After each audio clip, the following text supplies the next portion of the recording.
jadi di sini belajar tentang hemodinamika nanti dan cairan tubuh dan elektrolit sampai ke asam basa. Ya, jadi hemodinamik atau hemodinamika itu artinya dinamika. Dinamik itu bergerak. Ya, jadi hemo itu darah. Jadi bagaimana darah itu bergerak. Nah, nanti kita akan bahas juga tentang cairan tubuh dan elektrolit ya. Ya, jadi cairan tubuh itu ada beberapa cairan tubuh ya. Kemarin kita sudah belajar tentang sel ya. Sel adalah unit terkecil makhluk hidup ya. Di dalam sel itu dilapisi oleh yang namanya membran sel ya. Di dalam membran sel ya, itu ada namanya apa? Masih ingat nggak?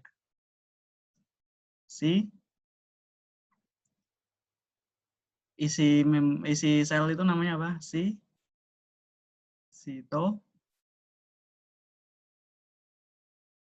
Sitoplasma ya. Ya. Sitoplasma itu adalah isi dari sel. Nah, sitoplasma itu isi dari sel. Nah, cairannya tok ya, ya. Sitoplasma itu kan dari cairan sel dan organel-organel sel yang kemarin ada mitokondria ya, ada inti sel ya, ada ribosom, ada retikulum endoplasma, itu kan organel sel. Ada juga cairan sel ya, tempat organel-organel ini berada. Nah, cairan sel itu namanya apa? Masih ingat?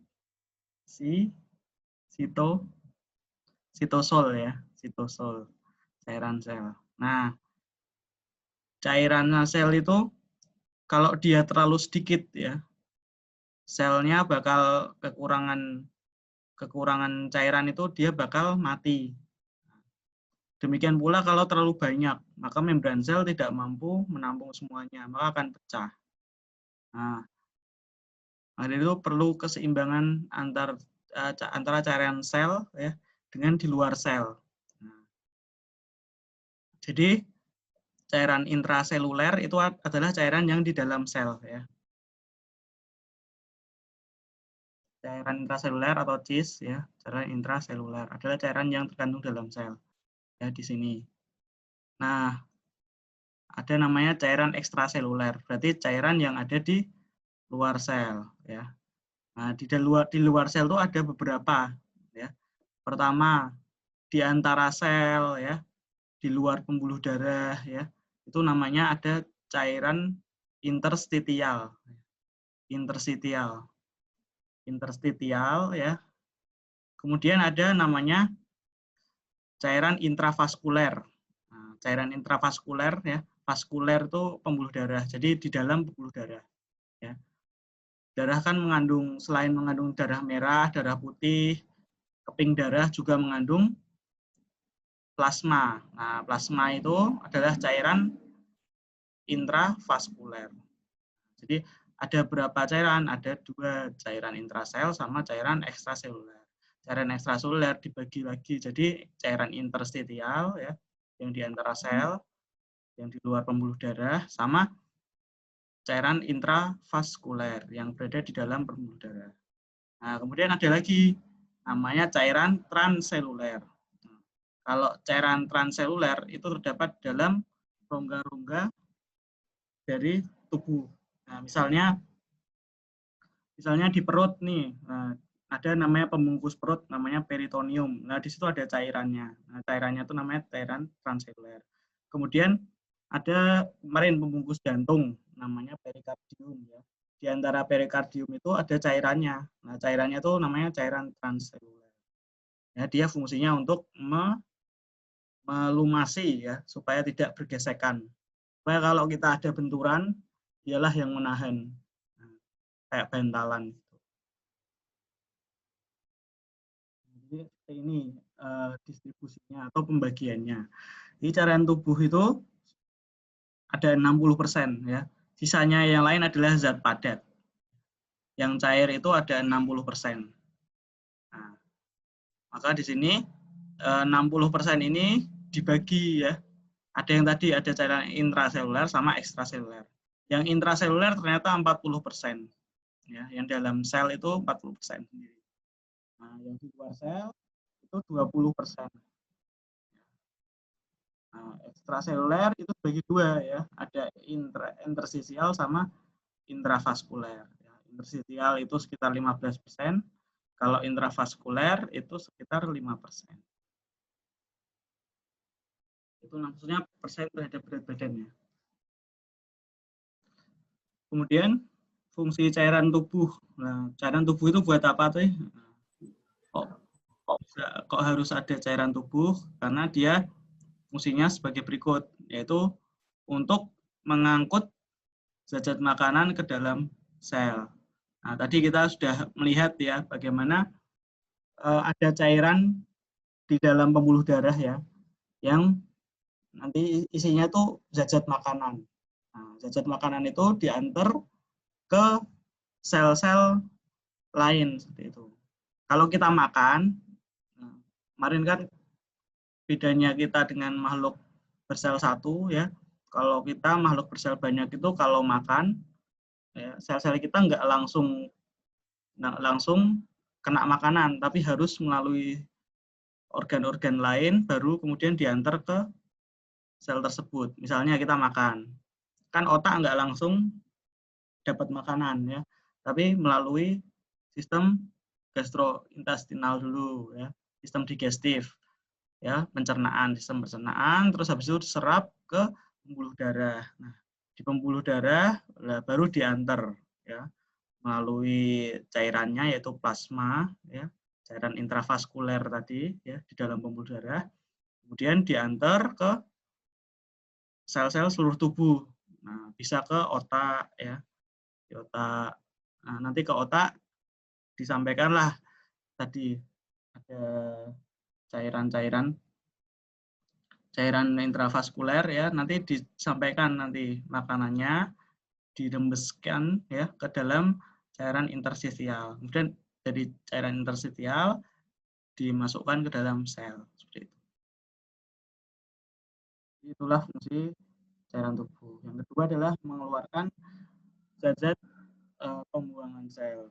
Ya, seperti kita juga setor ya tiap pagi. Nah, sel itu juga ada. Ya, jadi zat-zat buangannya itu diekskresikan. Nah, karena kalau bertahan dalam sel nanti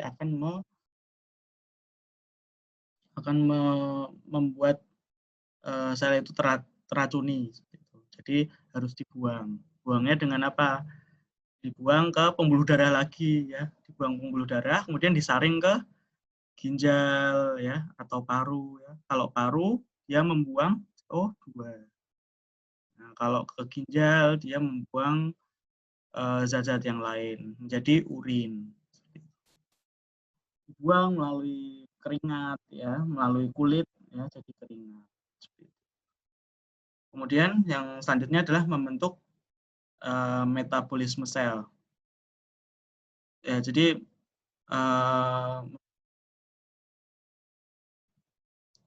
untuk zat dalam metabolisme sel. Jadi untuk metabolisme itu juga perlu cairan. Kemudian untuk pelarut elektrolit dan non elektrolit. Nah, kemudian memelihara suhu tubuh ya, kalau kita sedang dalam posisi kedinginan ya, kita bakal banyak pipis karena kita nggak banyak berkeringat.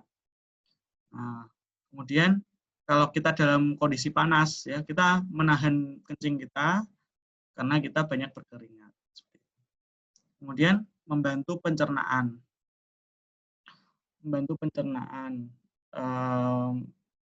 Kalau kita makan ya nggak ada air ya, ya kan seret ya.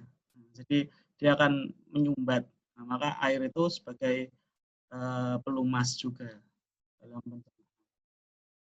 Terus mempermudah eliminasi. Jadi kalau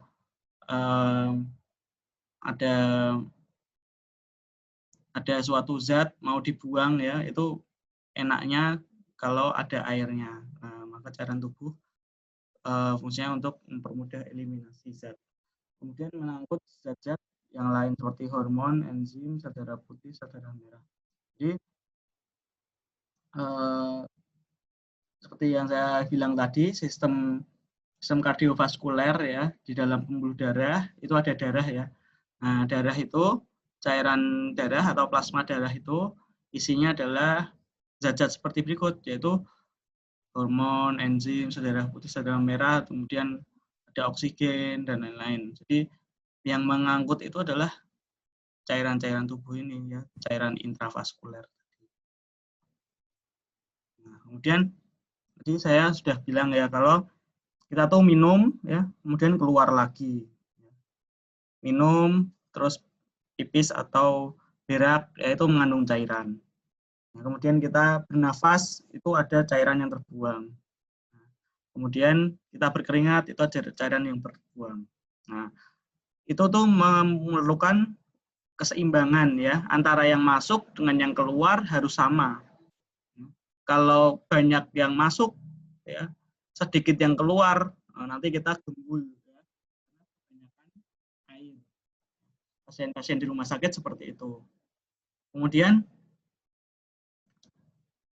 kalau kita terlalu sedikit cairannya ya, yang masuk terlalu sedikit, yang keluar banyak, maka kita akan dehidrasi ya, kayak orang mencret ya, cairannya keluar terus tuh dari apa? Dari fesesnya, dari eheknya seperti itu. Sehingga dia akan kekurangan cairan karena yang masuk ya, minumnya kurang banyak, maka dia akan dehidrasi. Nah, maka diperlukan keseimbangan cairan antara yang masuk sama yang keluar harus sama. Nah, itu ada perhitungannya. Jadi, input atau pemasukan itu harus sama dengan output atau pengeluaran. Input kita dari mana? Ya dari minum, dari makanan, dari infus, dari obat, itu dihitung. Semua cairan yang masuk ke tubuh ya, entah obat ya, obat kalau suntikan kan mengandung cairan ya. Kemudian infus ya misalnya, terus makan soto kan ya, nasi pun itu mengandung cairan juga. Kemudian minum ya, minum pasti cairan. Nah, itu semua adalah masukan air ya, yang berasal dari minum, makan, infus, obat, itu semua adalah masukan air yang kita masukkan ke dalam tubuh ya. Air masuknya lewat situ. Kemudian itu harus sama dengan yang keluar ya. Pemasukan harus sama dengan pengeluaran ya. Pengeluarannya lewat apa kita tuh? Nah, pengeluarannya itu lewat urin output atau keluaran urin ya. Pipisnya ya. Kemudian ditambah IWL atau insensible water loss. Insensible water loss itu maksudnya pengeluaran cairan yang tidak dapat dihindari ya, tidak dapat disangka-sangka. Nah, apa itu insensible water loss? Nah, misalnya kita bernafas nih. Kita kan nafas mengeluarkan CO2 dan H2O. Nah, dulu waktu SMA kita kan punya cermin, kemudian bernafas di depan cermin, cerminnya bakal mengembun. Ya, berarti kita kan mengeluarkan air dari nafas kita. Pengeluaran air yang tidak disangka-sangka atau dihitung itu adalah namanya insensible water loss. Ya, termasuk keringat ya. Kita kan berkeringat tiap hari, itu ada hitungannya ternyata. Nah, hitungannya seperti ini ya. Saya tidak akan bahas lebih lanjut. Nanti mungkin adik-adik perlu di kedepannya bisa buka-buka lagi ya slide saya. Kemudian ada urin output atau pengeluaran pipis ya, urin. Nah, pipis itu ternyata ada hitungannya loh adik-adik. Nah, jadi normalnya kita pipis itu harusnya 0,5 mili ya per kilogram berat badan per jam. Kalau kurang dari itu, wah hati-hati, berarti ada kesalahan sama ginjalnya atau adik-adik yang kurang minum. Seperti itu. Jadi urin output sama insensible water loss adalah bagian dari output atau pengeluaran. Nah, jadi antara kita minum, makan, infus dan obat ini inputnya, pemasukannya harus sama dengan pengeluaran sekali lagi. Jadi dihitung kalau pas orang sakit ya, pas orang sakit ya, itu harus dihitung inputnya berapa, outputnya berapa supaya sama. Kemudian pergerakan cairan tubuh ya. Ternyata tuh cairan tubuh itu bergerak. Nah, seperti tadi kita sampaikan, kalau ada makanan ya, makanan kita minum, kan masuknya ke traktus digestivus atau pencernaan, sistem pencernaan, usus, lambung, seperti itu kan. Kemudian cairan minum tadi itu bergerak ya, dia akan diserap oleh tubuh ya, bergerak kan berarti cairannya ke pembuluh darah ya, pembuluh darah. Nah, kemudian dari pembuluh darah dia akan bergerak. Nah, bergerak kemana? Ke sel-sel seluruh tubuh. Nah, maka dari itu cairan tubuh itu bergerak. Pergerakan cairan tubuh itu dia tuh bergeraknya menembus yang namanya membran sel, ya, membran, suatu lapisan. Nah, lapisannya tuh apa aja sih? Nah, lapisannya ya ada membran sel ya yang kemarin membran sel yang melapisi sel ya. Nah, itu dia tahan air ya. Membran sel dari bakteri itu atau makhluk hidup itu tahan air. Yang sel kita itu tahan air. Nah, dia cuman akan memasukkan air, sel itu akan masukkan air kalau dia butuh saja. Maka perlu dijaga oleh membran sel itu. Tidak boleh kebanyakan air yang masuk ya. Kalau membran sel itu gampang menyerap cairan, maka nanti selnya bisa meledos ya, meledak, airnya kebanyakan ya, tidak mampu menampung. Kalau airnya tidak mau masuk, nah nanti jadinya kekurangan cairan selnya, jadinya kisut nanti seperti itu. Kemudian ada membran kapiler. Kapiler itu adalah pertemuan arteri sama vena, Dek. Nah, kemarin kita sudah belajar kan kalau sistem kardiovaskuler itu kalau dari jantung ke seluruh tubuh ya. Misalnya ke organ hati ya. Dari jantung ke hati itu namanya arteri. Nah, kemudian di hati dia bertukar cairan ya. Sampah-sampah dimasukkan lagi ke pembuluh darah. Nah, kemudian nutrisi-nutrisi ya, itu oksigen itu ditukar ke jaringan hati misalnya. Kemudian sampah-sampah CO2 ya, karbon dioksida itu akan dibawa ke jantung lagi melalui sistem vena. Seperti itu. Jadi kapiler itu adalah pertemuan arteri dan vena. Kemudian membran epitel. Membran epitel itu yang ada di tadi pembungkus organ. Misalnya pembungkus jantung namanya perikardium. Itu ada membran epitelial. Kemudian pembungkus perut ya peritonium itu ada membran epitelial. Nah, membran-membran ini yang fungsinya untuk membatasi cairannya itu biar enggak masuk dan keluar seenaknya. Jadi ada pembatasnya atau pengaturnya. Nah, pergerakan cairan tubuh melalui membran itu gimana aja? Nah, perpindahan cairannya itu dengan cara yang pertama namanya difusi. Nah, difusi itu gimana? Difusi itu bergerak dari suatu area dengan konsentrasi yang lebih tinggi ke konsentrasi lebih rendah. Jadi gini, ini ada satu gelas ditaruh membran semi permeable.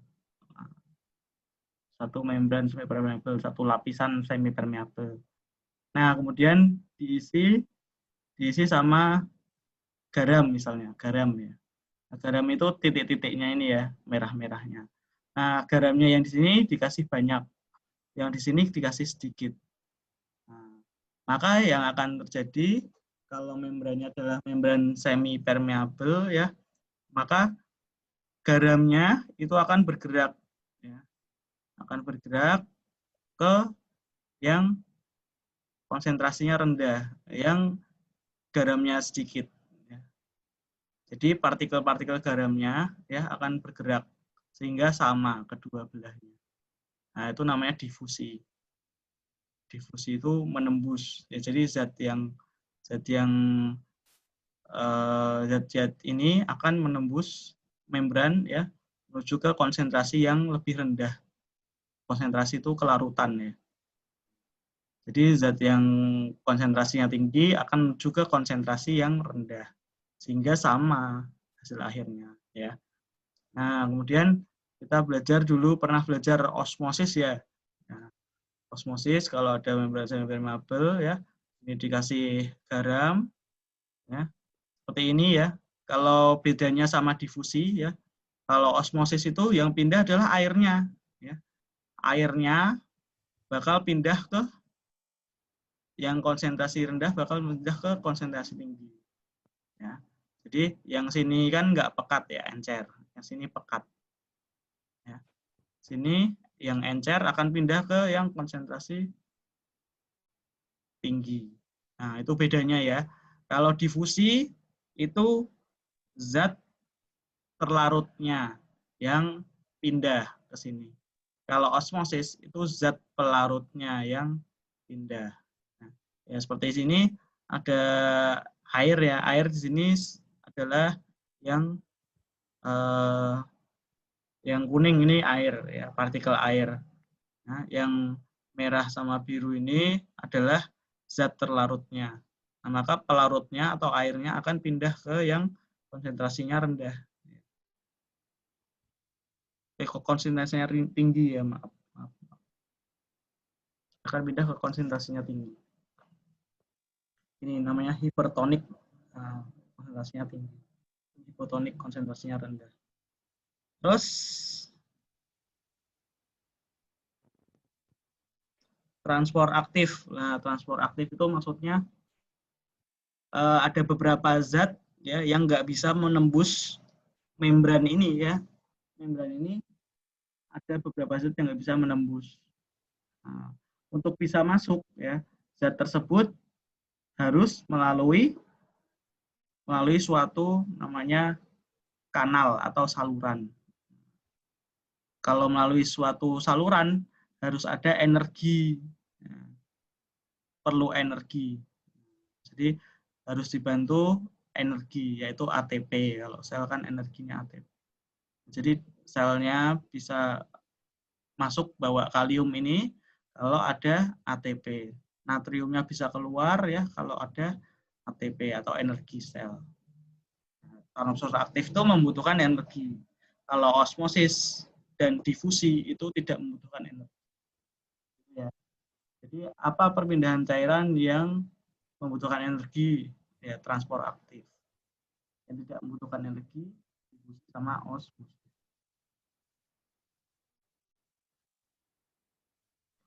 Nah, kemudian kita sudah bahas cairan tubuh, sekarang kita bahas elektrolit. Nah, kalau tadi air ya, sekarang elektrolit. Nah, elektrolit itu adalah zat-zat yang terlarut dalam cairan tubuh.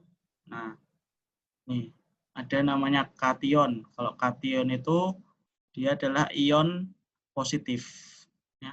Anion adalah ion negatif. Kation ion positif, anion ion negatif. Nah, yang positif itu apa ionnya? Dulu mungkin pernah belajar kimia ya. Kalau natrium itu positif ya. Kalium itu positif.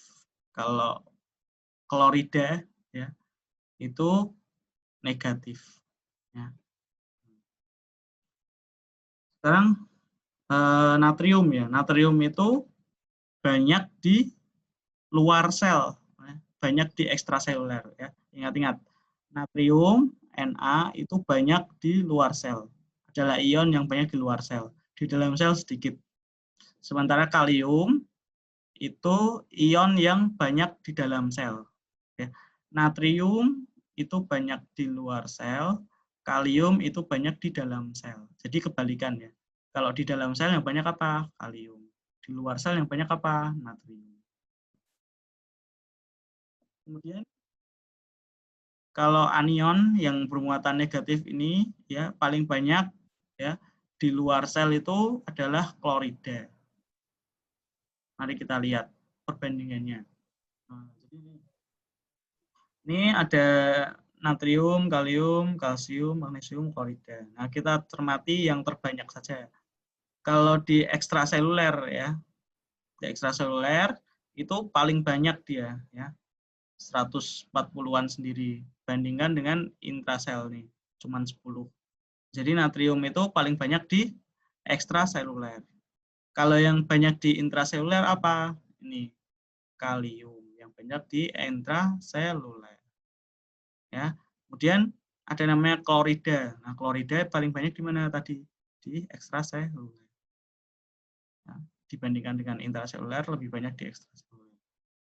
Ya.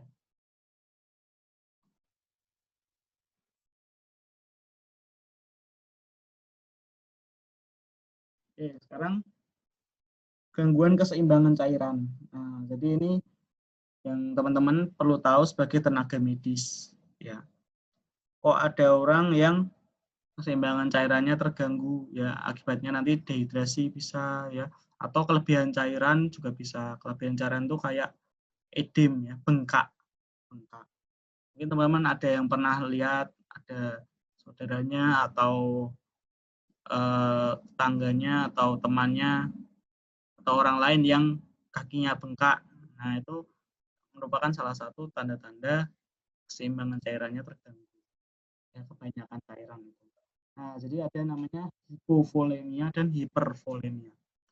Volemia itu maksudnya volume ya, volume cairannya hipo itu rendah. Volume cairannya rendah itu hipovolemia. Kemudian kalau volume cairannya tinggi namanya hipervolemia. Ya. Hipovolemia ya itu disebabkan ya karena volume cairannya itu menurun, ya, hipo namanya hipo rendah. Ya. Nah, volume cairan menurun berarti cairan tubuh itu kurang. Ya, kalau cairan tubuh kurang, contohnya adalah dehidrasi, ya, dehidrasi perdarahan, ya, kehilangan darah banyak, ya. Nah, darah itu kan cairan tubuh, ya. Nah, kalau perdarahan, kalau kehilangan darah banyak, ya, misalnya luka, kecelakaan, darahnya ngocor-ngocor. Nah, itu kan kehilangan cairan tubuh itu. Nah, cairannya berlebihan yang hilang ya, kehilangan cairan berlebihan, lah intake-nya kurang, pemasukannya kurang ya, nggak minum, nggak diinfus ya. Makanya pada orang yang kehilangan darah banyak itu harus diinfus ya, ditambahi cairan sebanyak mungkin itu biar nggak banyak yang hilang cairannya. Nah, kemudian dehidrasi, muntah atau diare. Maka dari itu kalau muntah sama diare, dianjurkan banyak-banyak minum. Nah, minumnya adalah oralit. Nah, misalnya. Oralit itu kenapa kok oralit sih? Oralit itu mengandung elektrolit, ya, mengandung zat-zat terlarut yang banyak. Nah, zat-zat terlarut itu akan menarik cairan, sehingga yang di dalam darah itu tetap banyak. Ya, kenapa kok kita diwajibkan minum oralit ya, bukan air putih aja gitu. Air putih itu zat terlarutnya sedikit ya, sehingga kalau dia minum ya yang ada di pembuluh darah ya cuman airnya dari minum itu aja.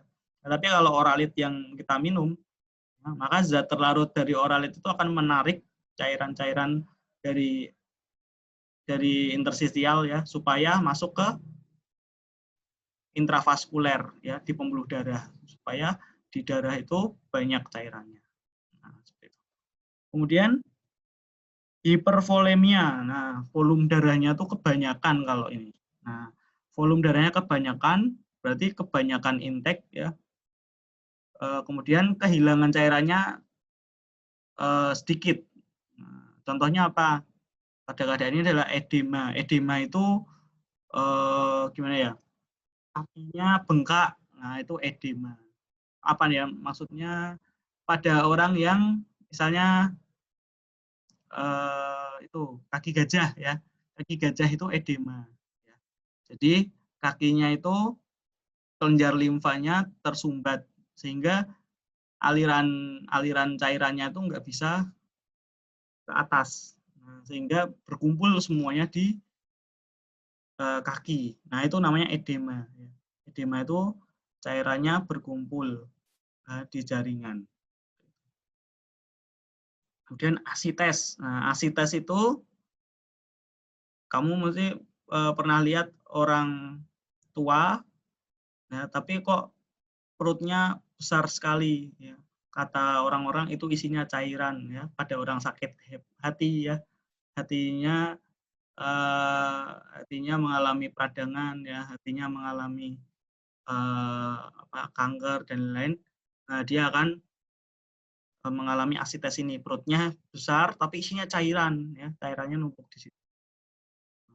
Kemudian kebanyakan cairan, yaitu karena kebanyakan cairan. Kemudian efusi pleura. Nah, selubung paru, ya, paru itu punya selubung. Nah, selubungnya itu terisi cairan. Maka bayangkan parunya tenggelam itu. Parunya tenggelam. Maka untuk nafas juga susah. Nah, itu namanya efusi pleura.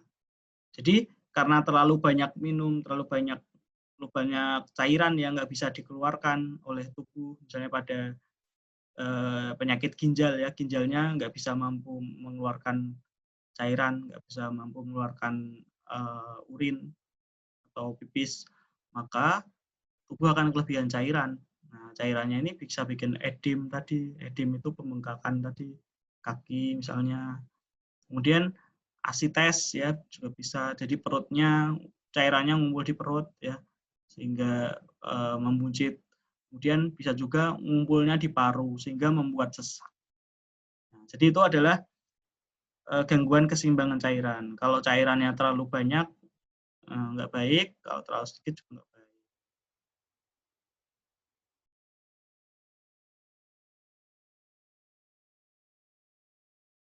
Nah, sekarang saya mau membahas tentang pertukaran kapiler interstitial. Nah, jadi tadi kan ada saya bahas tentang kapiler, ya. Kapiler itu adalah pertemuan antara arteri dan vena, ya. Arteri, pembuluh darah arteri dan vena itu bertemu di jaringan, ya, namanya kapiler. Ya, untuk saling bertukar, ya, bertukar. Nah, dia akan bertukar cairan, ya, ke daerah interstitial, ya. Interstitial itu di jaringan, ya, di luar sel, ya, tapi di luar pembuluh darah. Nah, itu namanya interstitial tadi, ya. Nah, dari cairan-cairan yang ada di pembuluh darah ini akan keluar. Itu namanya akan keluar, ya. Kemudian ada yang masuk juga. Kemudian ada yang keluar, ya, ada yang masuk juga. Nah, ini pertukaran cairan. Nah, cairan yang bertukar ini harus sama antara yang masuk sama yang keluar.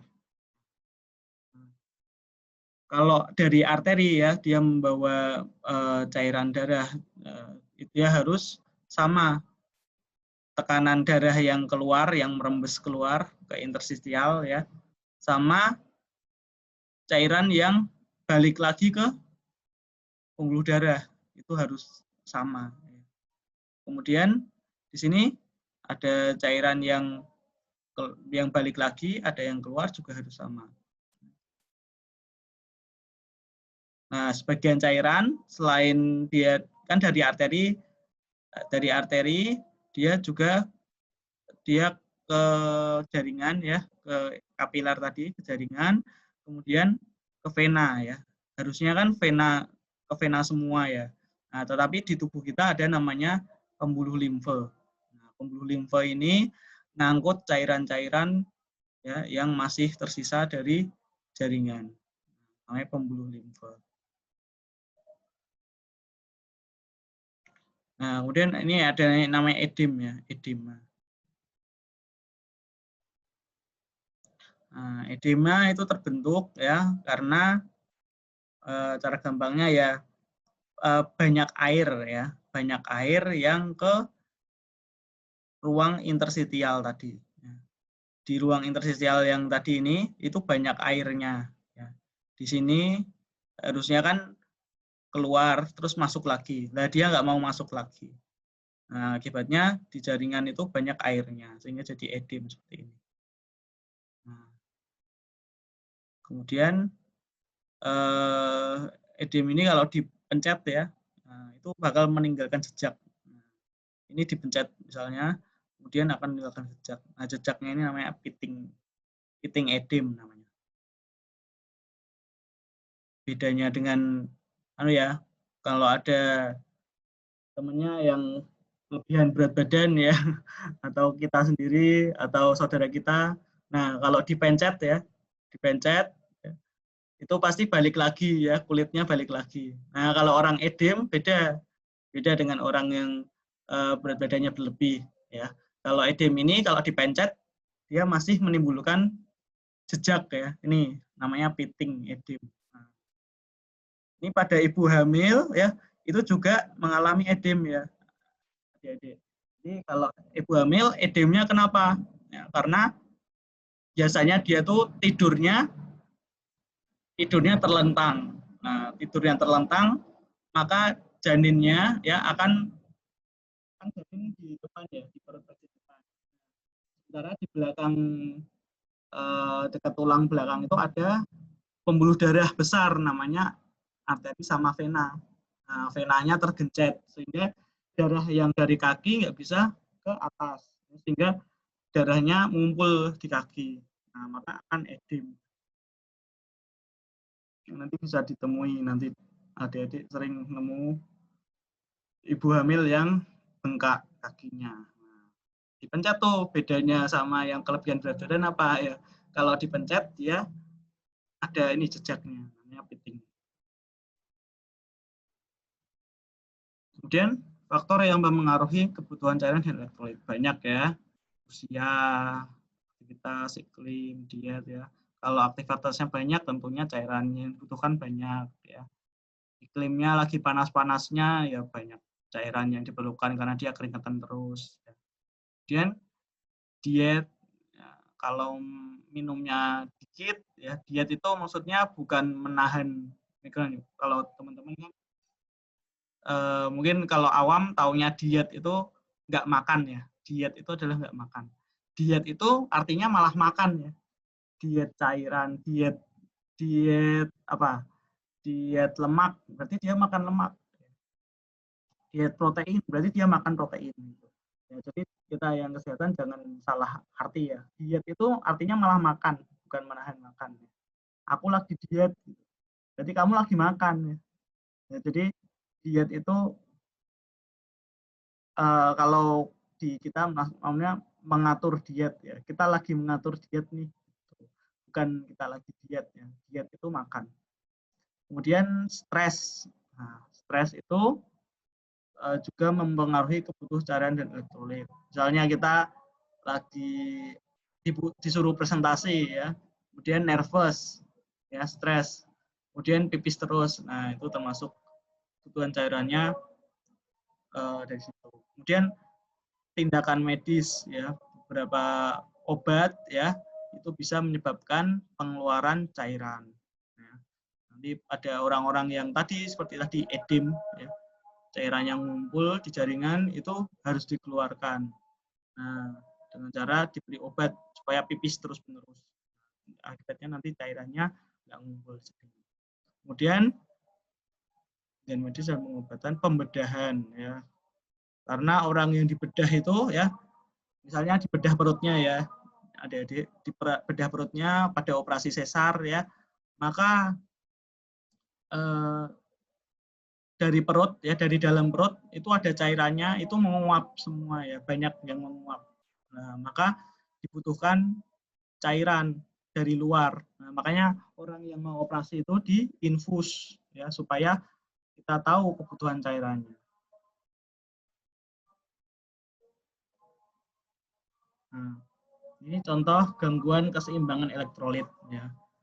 Pokoknya kalau kelebihan dikasih hiper ya, kalau kekurangan dikasih hipo. Kelebihan kalsium namanya hiperkalsemia. Kekurangan kalsium namanya hipokalsemia. Ya. Kekurangan kalium namanya hipokalemia, kelebihan kalium namanya hiperkalemia. Dan seterusnya.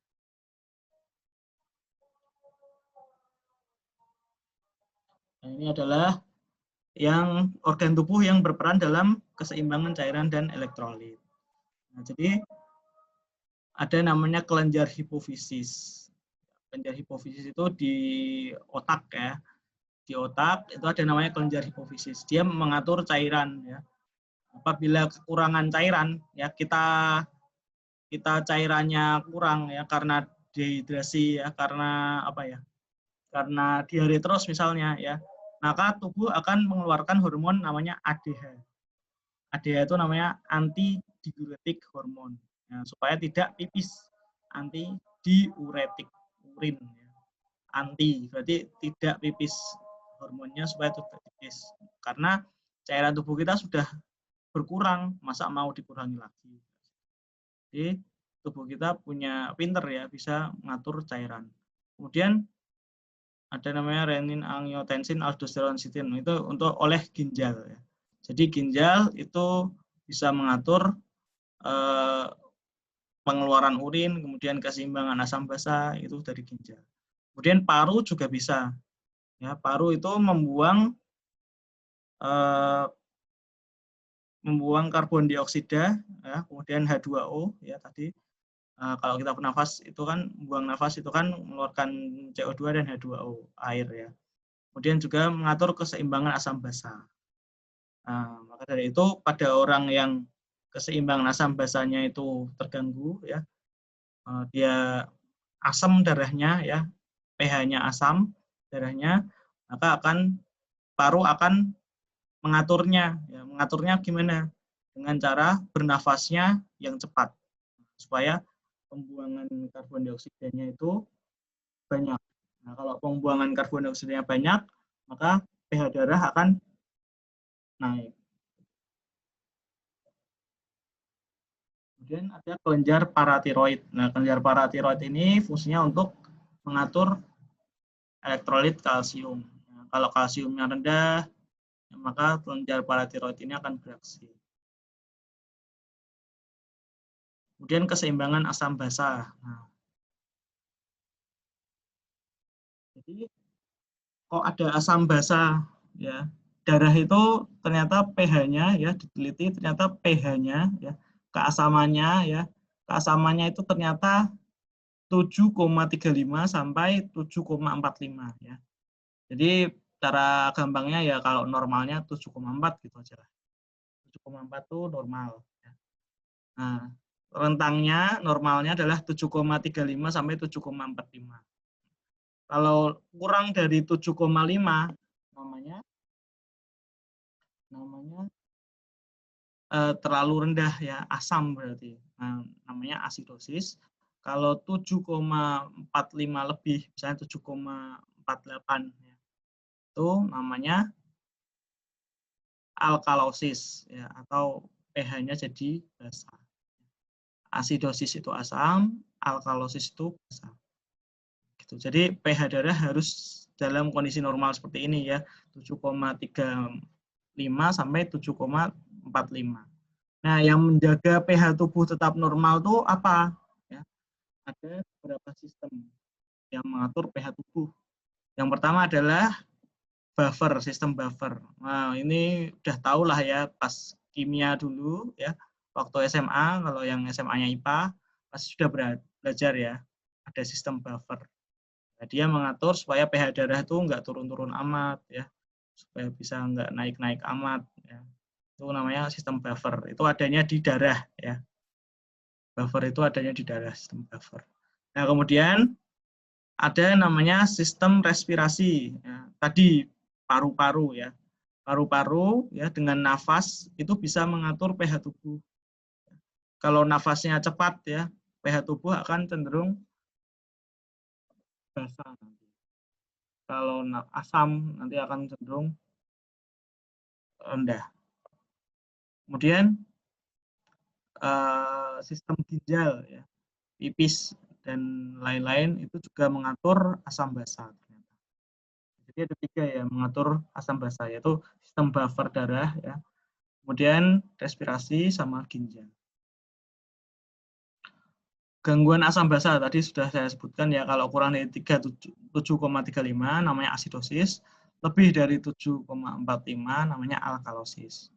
Kalau 7,35 sampai 7,45 itu normal. Akibatnya apa kalau gangguan asam basa? Banyak ya. Antara adalah fungsi enzim terganggu. Ya. Enzim itu protein. Protein itu bekerja pada pH tertentu. Kalau pH tubuh itu terlalu asam atau terlalu basa, maka enzim itu nggak akan bekerja dengan baik. Kemudian keseimbangan elektrolit tentu saja mempengaruhi fungsi membran, gangguan fungsi protein, dan mempengaruhi kerja hormon. Ya, itu intinya kalau ada alkalosis atau asidosis, maka tubuh akan baik. Terima kasih atas perhatiannya. Mungkin ada yang bertanya. Silahkan.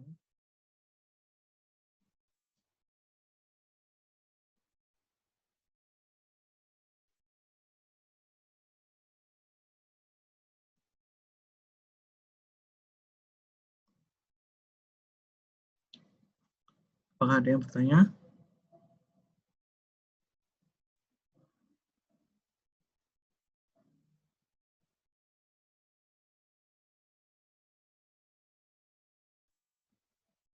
Kalau tidak ada pertanyaan, mungkin nanti kalau ada yang bertanya ya mungkin malu-malu di sini atau gimana, nanti bila bisa chat langsung saja bisa, atau grup juga bisa ya. Saya terbuka dengan pertanyaan. Nanti sampai nanti kalau adik-adik udah jadi bidan atau apa, mungkin mau tanya-tanya juga silahkan. Nomor saya ada di grup ya. Jadi feel free to ask kalau ada pertanyaan atau apalah ya, silahkan. Terima kasih atas perhatiannya. Terima kasih sekali sudah diberi kesempatan oleh Bapak Ibu dosen. Di sini adik-adik, saya sangat senang sekali bisa berbagi dengan adik-adik calon bidan ini. Semoga ilmunya bermanfaat, nanti jadi bidan yang yang tangguh ya. Baik, terima kasih perhatiannya. Wassalamualaikum warahmatullahi wabarakatuh. Selamat siang.